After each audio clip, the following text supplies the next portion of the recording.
来看一项针对台湾在地点心的评选，也就是第3届500碗的名单，即卖已经公布啊。这届呢是拢总有462间店来入选，其中红评审上届介意的店都有5间，也那中华关已经占2间去啊。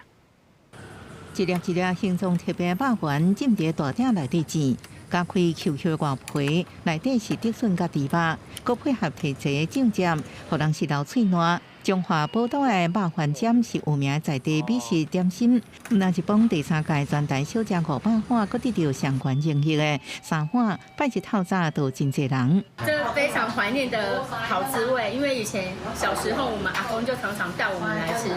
工作边啊，这间超食。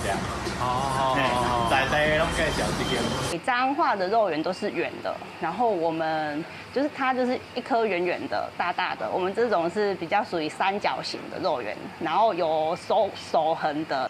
在彰化市的北门口肉圆，共款得到3碗。彰化一摆有2间小食得到500碗，最高认据，唔但点头欢喜，彰化人也感觉真强好。这摆全台小食500碗名单内底得到3碗，也佫有台南客家小卷米粉、宜兰花莲的桥头臭豆腐，也佫新北的朱记火鸡鸡。花枝非常大块，而且厚度有一定的厚度这样。OK。然后整体的调味都很好。算还 OK， 就 OK。蛮有嚼劲的。500碗是由平面媒体伫2023年创立全台小食新指南，后袂少人叫这是台湾版的米其林必比登。今年已经是第3届，有50位评审选出心目中值得食的台湾小食。